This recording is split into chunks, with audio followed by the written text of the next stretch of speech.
Welcome to this week's Bible reading and my reflections.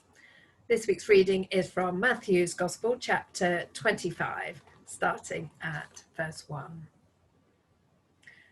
At that time, the kingdom of heaven will be like 10 virgins who took their lamps and went out to meet the bridegroom.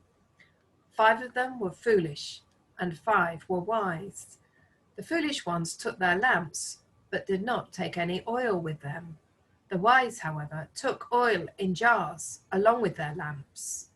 The bridegroom was a long time in coming, and they all became drowsy and fell asleep.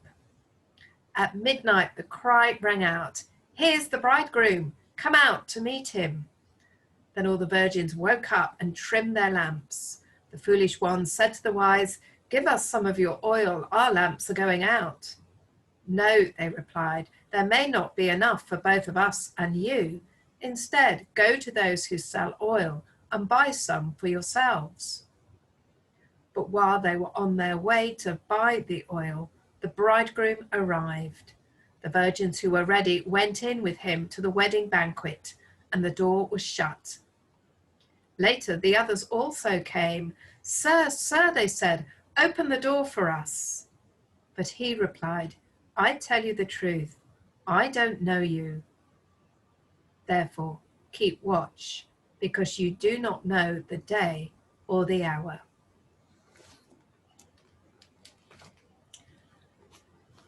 There is much written in the Bible about being wise, how we need wise people in all walks of life.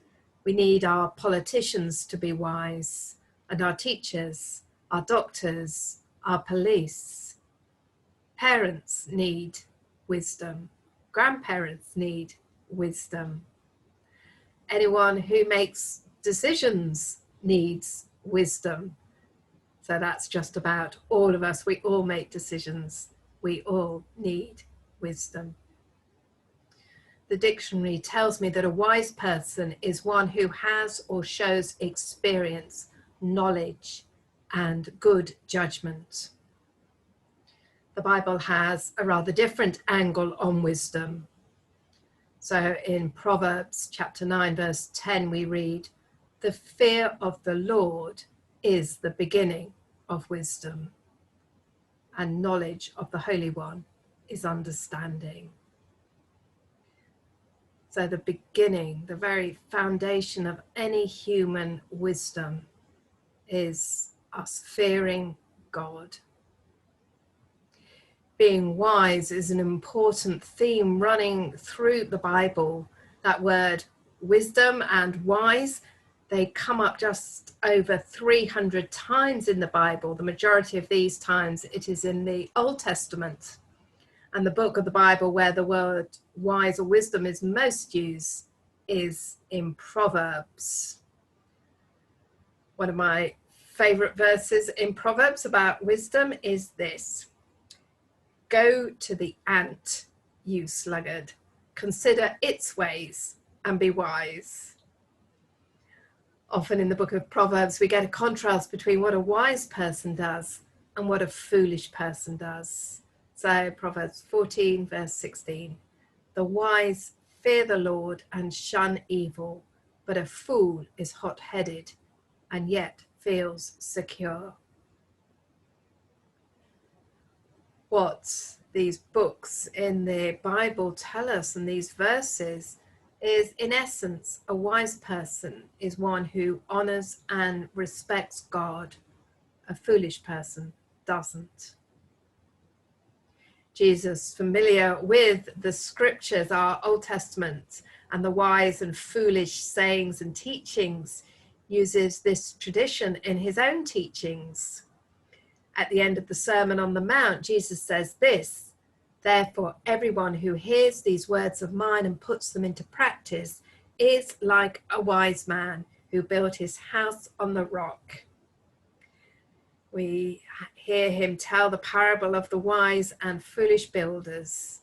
A wise person is someone who hears the words of Jesus and puts them into practice. A foolish person is someone who hears the words of Jesus and does not put them into practice. In today's reading, we hear another parable contrasting what it is to be wise with what it is to be foolish. This parable comes in a collection of teaching, his final block of teaching that Jesus is giving to his disciples the week he is arrested and put to death. They've all come to Jerusalem. Jesus has been teaching in the temple. He's been teaching the crowds and engaging in dialogue with the religious leaders. And now Jesus has taken his disciples to the Mount of Olives just outside Jerusalem to teach them. And the main thrust of this teaching is about getting ready for what is to come. Jesus talks about the great upheaval that will come and the fear and distress that the inhabitants of Jerusalem will feel. Jesus appears to be talking about the destruction of the temple and of Jerusalem that will come in AD 70. He also talks about the coming of the Son of Man. Commentators have different opinions about whether Jesus is talking about his return to heaven following his death and resurrection, or his return to earth, his so-called second coming. But whichever, the message to his disciples is the same. Keep watch, be alert, be ready, live faithfully. And then Jesus tells his disciples the parable that we heard, the parable of the 10 virgins or 10 bridesmaids. 5 of them are wise, 5 of them are foolish. The task of the bridesmaids was to help the bride get ready for her bridegroom. These 10 bridesmaids in the parable were to be part of the torch-lit welcoming party, accompanying the bridegroom into the banqueting room. They had a crucial role in being torchbearers. Weddings were clearly lengthy, all-day celebrations in that culture in that day. The banquet is starting well into the night. Midnight is when the groom arrives. It must have been the usual thing not to have a start time for this part in the proceedings. The groom arrived when he had finished other celebrations at another venue beforehand. So 5 of them get together the equipment that they need. That would have been the torches, which were long poles with olive oil drenched rags at the top. Torches required large amounts of oil to keep burning. It was news to me this week, but it wouldn't have been news to these bridesmaids that these torches needed to have the oil topped up about every 15 minutes. So as well as the long poles with rags, they would have needed plenty of oil. So 5 have thought it through. They've come along with their long poles with rags at the end and some jars of oil. And 5 haven't thought it through. They have the poles and the rags, but no supply of oil. Why not? Why don't they bring the oil? What were they thinking? Were they expecting the groom to come much earlier? Jesus describes these 5 bridesmaids as foolish. At midnight, the call comes. He's here. The groom has arrived. Come out and meet him. All 10 of the bridesmaids are asleep. The shout wakes them up. Now's their big moment. They all prepare their torches by trimming away the charred ends of the rags. And then the foolish, unprepared ones realize that they need more oil. Their lamps are going out, and they haven't brought any supplies with them. They ask those who've come prepared with jars of oil if they can use their oil, but there isn't enough for all 10 of them. So they are told, no, go and find people who sell oil and buy some. So off they go. But when they're off shopping, the groom arrives. The wise bridesmaids are there to greet him with their torches alit, and in they all go into the house for the wedding banquet, and the door is shut. The foolish bridesmaids return. We're not told whether they have any oil or not. Perhaps they haven't. Perhaps they return empty-handed.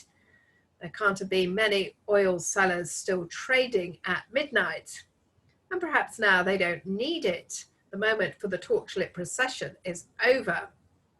Anyway, they return and knock on the door and call out to the groom, "Sir, sir, open the door for us, let us in." And the groom replies to them, "I don't know you." He doesn't say, "You're too late. You're not needed anymore. Your big moment has passed." Rather, he says, "I don't know you." What are we to make of this parable? We'd want to be the wise bridesmaids, wouldn't we? Not the ones who've been shut out of the wedding banquet. After telling the parable, Jesus himself draws teaching out of it. Therefore, he says, keep watch, because you do not know the hour or day. The hour or day of what? In its original context, it was almost definitely a parable aimed at the Jews, God's people, not knowing the day or hour that their Messiah was coming to earth. For that original audience, the day and hour was now. The bridegroom and wedding banquet both allude to pictures in the Old Testament of the coming Messiah and the heavenly banquet. So in Isaiah chapter 62, verse 5, as a bridegroom rejoices over his bride, so will your God rejoice over you. And a bit earlier on in Isaiah chapter 25, verse 6, on this mountain, the Lord Almighty will prepare a feast of rich food for all peoples, a banquet of aged wine, the best of meats and the finest of wines. Jesus himself picks up this image earlier on in Matthew's Gospel. John the Baptist's disciples come to Jesus with a question: how is it that we and the Pharisees fast often, but your disciples do not fast? And Jesus answers them, how can the guests of the bridegroom mourn while he is with them? The time will come when the bridegroom will be taken from them, then they will fast. That's Matthew 9, verses 14 to 15. So Jesus is the Messiah. He's the bridegroom. When he came, he found that a certain number of God's people, the majority of the religious leaders, were like the foolish bridesmaids. They were not ready for the task they should have been doing, greeting the groom, greeting the Messiah, and therefore they didn't greet him. What they were doing, according to Jesus a couple of chapters previously in his 7 woe to you sayings, was making other people's lives a misery and being hypocrites. They, the religious leaders of Jesus's day, on the whole, didn't know Jesus, and he doesn't know them. They are not part of the banquet. They are not invited in. But Jesus' call to his people is to be ready, to keep watch, because we do not know the time or hour. This teaching is still relevant for us today. We don't know the hour or time of many things. Who could have predicted that a pandemic would break out this year? Scientists were saying that there would be one sometime. None of us knew the hour or day. And none of us know the time or hour when we will die. Nobody knows the time or hour of Jesus' return and the fulfillment of God's kingdom here on earth. As God's people, we need to keep doing what we are meant to be doing. We're not to slack off. We're to be on the ball at all times. We're not to be slapdash or haphazard in what God has called us to do. both as individuals and as his church. So what is it that we should be doing? What is our task? Well, scattered throughout the Gospels and the epistles, God's people are told what we should be doing. We are told to be a sign of God's kingdom. We are to love God with our whole being. We are to love others as we love ourselves. We are to do good so that others may be drawn to God. We are to be ambassadors for Christ. We are to make new disciples. We are to be merciful to others as our God is merciful to us. We are to live out our faith with purpose and intent. As I reflect on the wise bridesmaids, they knew what their job was, and they saw to it that they had all that they needed to keep the torches burning so that they could greet the groom. They had the resources that they needed. These are the ones that the bridegroom knew. When we give an account of our lives, how wonderful if we hear God speak the words that the master speaks to the servant in the next parable in Matthew's Gospel. Well done, good and faithful servant. We've kept to our God-given task. We've taken it seriously. Or to use the picture from today's parable, how wonderful to get to enjoy the wedding banquet with the groom. Amen.